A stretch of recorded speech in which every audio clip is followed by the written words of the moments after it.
Hi there, Matt Morris in Waterloo, and let's look at how I made this hand paddle. It was a 2x10 spruce, and it was a lot of fun.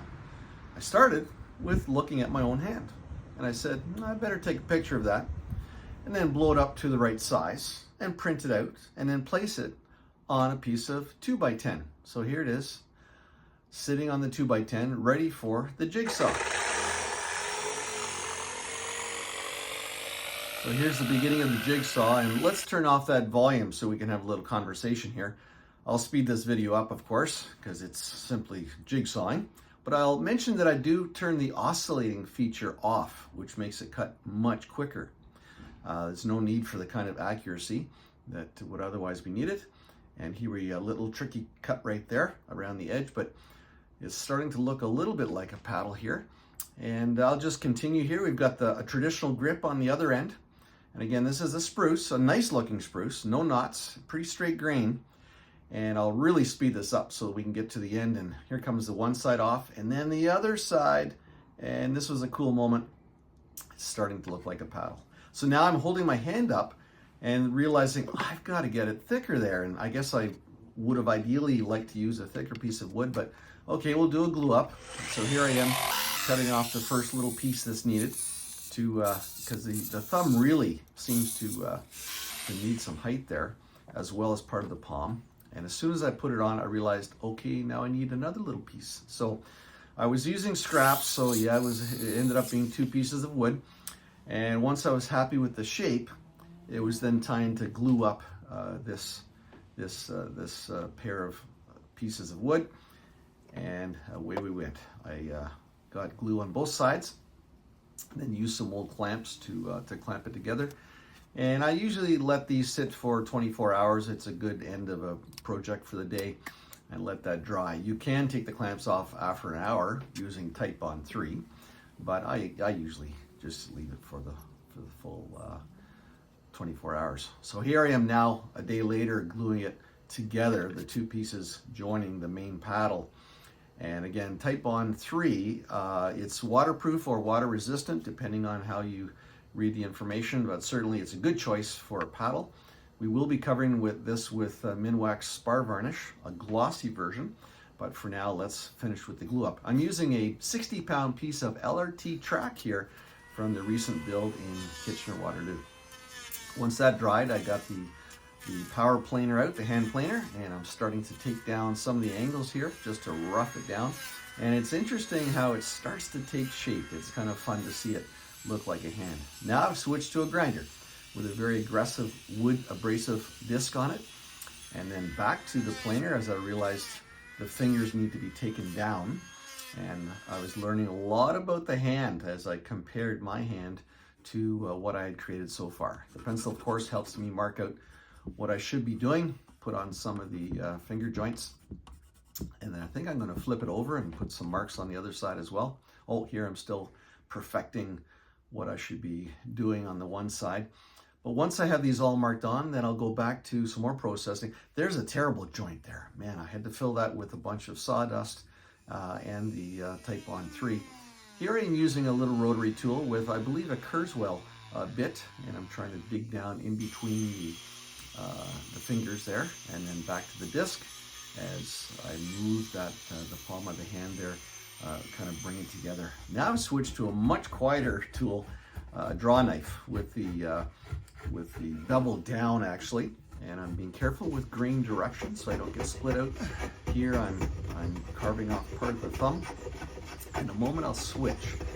You'll notice we do need to switch for what's about to happen because I want to cut down over the grain. I don't want to be cutting into the end of the grain. So there I am. Think of the grain as straws, and I'm cutting down over the straws as opposed to being cut up into the straws, which would simply split. So I'm getting closer. Little chips here and there, and obviously we're gonna have to switch to sanding. Look at the bandages on my fingers, but nothing serious. But a lot of studying, a lot of study, and then execution. And at some point we will have to get the sander going, but we're just trying to get the shapes So here I'm working some long shapes. If you look along that edge, you can just sense what needs to come off right there. Yes, you want to get that off. And I'll come back, I think, and do another pass and rotate the tool down a little bit as I'm working on rounding off that edge. The draw knife is just a wonderful tool, as long as it's sharp, of course. So more study with the hand, and flip it over. Don't forget both sides, and use your pencil to determine what the next step is. Now this is my first paddle from a 2x10 piece of spruce, but in my next one, if I do one, would certainly be better from what I've learned here. Careful one-handed operation with the grinder. Safety first, of course, with lots of hearing protection and safety goggles, and ideally 2 hands on the tool. Here I'm studying the fingers, and again using the rotary tool to try and get the curves the way they need to be. Soon I'll be switching to some gouges to get some of the detail, but here's some work on the thumb. Kind of ugly and rough work, but it certainly took it down. I then realized, let's put that picture back on, which will help me identify exactly where the deeper lines need to go for the knuckles and various features of the hand, and that allowed me to be much more accurate. Note the bevel on this little gouge here. I'm going to flip it over, I think, in a moment. There it is. I have to watch the split out here. Sharp tools are very, very important. But watch here, watch that bevel. It's going to split out. Look at that. So I flip it over, and in this situation, it's a better choice. Hey, if you've got ideas on how I can improve my practice, please use the comments below, and we'll use this as a learning, not just for you, but for me too. So it's a slow process here, but I keep looking at my hand and then look at that hand. And here I'm working on the small finger, and again I'm going to flip that blade over and get the bevel down to reduce the chance of split out. I like this grip. I sort of developed this grip for myself, and it seemed to give me good control and work some of the angles that I really needed to work there. I think I'm a bit out of focus too. Okay, I've moved outside here for some of the last demonstrations of the carving part. Some great light, which helped to identify what the next action would be.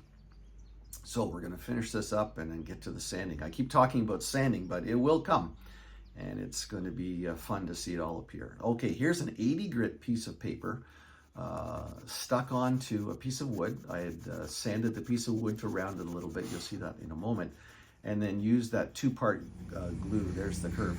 The 2-part glue with the accelerator just to glue that piece of sandpaper onto the wood. I should visit some of the nail salons locally. They might give me some ideas of how to do a better job of working on these nails. 80 grit for sure is helping me get closer to what I need, but I'll eventually go to 120. And I believe Minwax clear gloss or glossy spar varnish requires or recommends 120 grit as the final grit. And we want that spar varnish to grip onto the wood. And certainly after 3 or 4 coats, it will no doubt to be very smooth. So here I'm just finishing the last few items. And just before I finish, I'm going to work on the grip here. Page 27 of the famous Canoe Paddles book by Warren and Gidmark on page 27 talks about his love of the asymmetrical grip. And that allows you to switch the grip once in a while and mix it up for your hands. And so I'm certainly doing that here with a test of an asymmetrical grip. It'll look a little weird, but that'll be fun. And of course, I may end up paddling on one side of the paddle more than the other, but who knows? So it's going to be interesting to see how this feels when I'm paddling in the water. In a moment, I'll give it a grip just to see how it feels. There's the one side, and there's the other hand, and I'm pretty pleased with that. Hey, it's a $5 piece of spruce. And now it's time to put on the gloss, the spar varnish. And I'm going for 3 coats, maybe 4.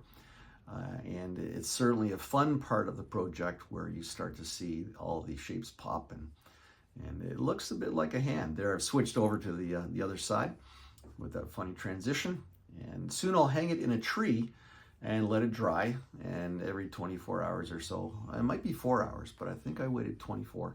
I'll put another coat on, and I can't wait to get into the water to try this out. So it's been a fun project, and hey, maybe you'll try one too sometime using your own hand as a model. So there it is, swinging in the tree. Can't wait to get on the water.